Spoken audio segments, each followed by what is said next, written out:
Anyways, I'm on this trail with this mountain. Very nice. Anyway, I'll get back when I'm on the top, bro. Oh my god. Wait, this is a cute setup. The lighting is good right now, actually. I need a minute to catch my breath because that was a walk.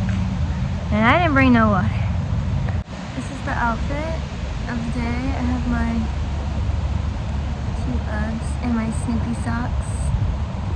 And I have these pants on and this shirt and my jacket. Anyway, the one thing that I even came up here to tell you is that it's not the universe trying to teach you a lesson. It's you having zero respect. And that's one thing that I've learned this past week.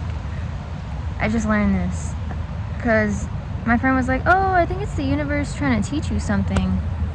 No, it's the fact that I can't stand the fuck up. And the truth is, the only reason it takes people so long to understand that really the problem is you the whole time, but in such an aspect that you don't understand it until you actually understand it. And like, I will say that, you know, being in a toxic relationship, you can become a toxic person. It's just how it usually goes.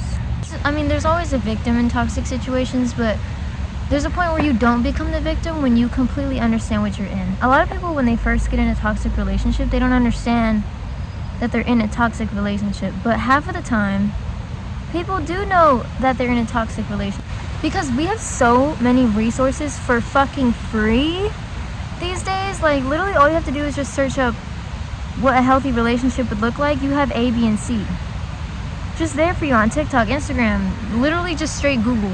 Like, you literally have it all. I feel like my generation especially is super fucking self-aware. So for us to still be in toxic relationships and romanticizing them is goofy.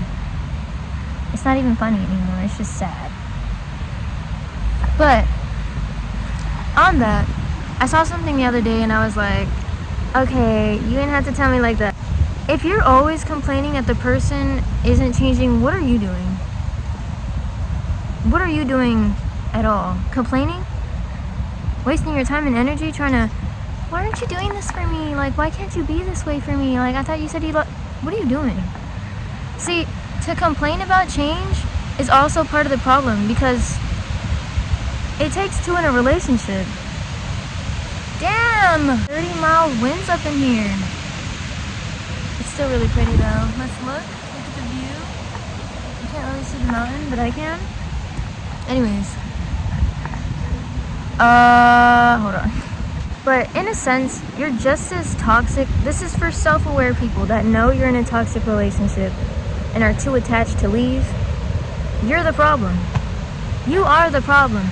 See, people don't understand the thing. They're like, oh, I can't leave them. I love them. If you actually love someone, you would have no issue staying or leaving. See, you know, I'm not gonna lie. Why is the forest clapping? Every time I'm preaching, they're like, yeah, look at them clapping their hands. Anyways, but if you're self-aware that you know you're in a toxic relationship, you are the toxic person also. Like, you don't love them. You don't. Because loving somebody unconditionally is actually accepting them exactly for who they are, enough to understand that they're not for you, so you leave. And it took me a long time to differentiate, is that the word? Attachment and love, which is a huge issue in current relationships, is that people cannot sense the difference because at the same time they are so blended together. Like, things that you do when you're in love and things that you do when you're attached, they're very similar, basically. See? Listen to him. Yeah. With recent circumstances that I put myself in, I guess, and experiences that I made myself have, I definitely realized the difference. That sure, I love this person and I love parts of them, But are they who I want to be in a relationship? No. And you know what? There's nothing wrong with that.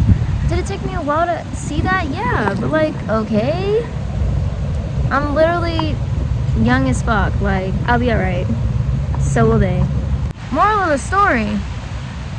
Don't complain about change if you won't also take the opportunity to be the change. But I chose to be the change instead of being a whiny witch, and all I did was complain to myself, not really to other people, because I shut it up after a while, because I was like, dude, I'm not leaving this situation, so I'm not going to bother people with this. Which is also another thing that you need to keep in mind. If you're in a relationship and you don't like that relationship, and you've came to your circle about it, and they told you, okay, this and this and this is what you got to do, communicate with them in a healthy manner, and if it doesn't do anything, you leave. If you're not gonna leave, shut the fuck. From experience, ain't nobody trying to hear that, bro. Nobody's trying to hear that. Because, I mean, I know there's people who are like, oh, I'll listen to my friend no matter how hard it is for her to leave, because I know what it's like. Sure, but at the same time, you're then, what is the word? Basically, you're allowing your friend to be treated that way, and you're not allowing your friend or whoever to grow in a healthy manner. You can easily, in a respectful manner, put your friend in check if they keep staying in a relationship. Be like, dude, I don't want to hear about that. If you're not going to do anything about it and all you want to do is complain, then stop telling me. And I've said that to people, and it didn't work. But that's what you're supposed to do. You're not supposed to sit here and watch your friend get treated like shit and then let them keep complaining to you. Like, that's not real love. That's just you not being there for them in the right way.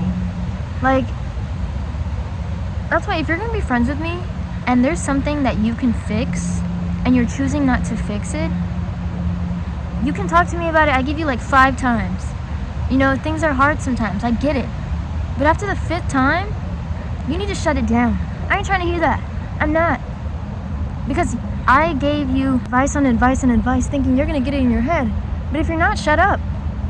And I took that advice for myself because I'm like, I'm not going to keep going to my friends when I keep staying with this person who's treating me like shit. Shut the fuck up. Like, that's what it is. And you know what? They didn't have to tell me that because I just took it. Because I was like, you know what? I don't want to ruin this hangout by being annoying. If I'm not going to fix it, then why am I still complaining? It's for attention. It's for attention. And I also saw that the other day. Like I'm saying, after 5 times of coming to somebody about something, you don't want advice. You don't want help. You don't want anything but attention because you're not getting attention from that relationship. So you're going to get attention by talking about the place that you're not getting attention from. That's what I mean. Which goes into even deeper of why you feel like you need attention that bad. But it's like, bro, I used to be an attention-seeking, and not in like a pick-me way, just that I didn't know how to fucking leave dudes alone way. Like, I stopped talking to somebody, and then like 2 weeks go by, and I feel the need to get like fucking Yubo. And because of me not understanding the fact that I don't need attention that bad, I met these people and I kept talking to them when these were people I shouldn't have been around. And that's exactly why I've been through so many traumatic things, because I was involving myself with people for only attention. That's all I really wanted from them, but I didn't know that at the time. But now that I know that, hell no, I'm not gonna talk to some random I don't even fuck with for attention. Some random that only wants me for my body for attention. Yeah, clap. Yeah, that part. Talk to yourself, be like, bro, what the fuck do I need this for? Like, it's never that serious.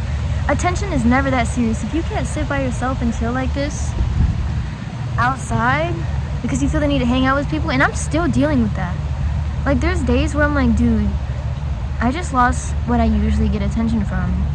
I feel the need to go hang out with my friends. And I think, oh, I'm just trying to, like, you know, hang out with my friends. But it's like, dude, no, you just don't know where to get your attention from anymore.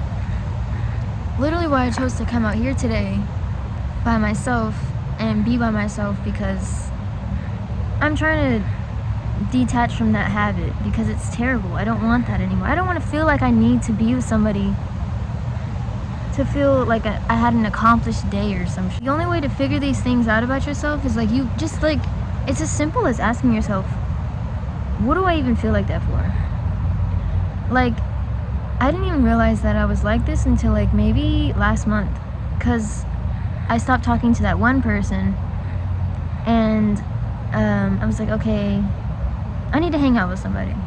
And I was like I was texting all of my friends like, oh, you working today? You working today? And they were all busy. And then I was like, yo, why am I fiending for somebody to be off of work to hang out with me right now? Do I need to, like, somebody that bad to be around me to feel that emptiness from, like, a replacement essentially? And it sounds fucked up and it sounds like I'm a bad person, but it's like, I didn't even know I was doing this, so am I really the bad person? No. But the fact that I'm taking this step to learn that I was like that is what's important. And now that I know that that's what it was, I can actually take the steps to stop being like that.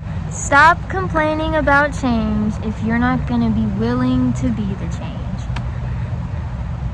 Simple as that. You're just as bad as a person not changing if you choose not to leave this situation. That's what it is.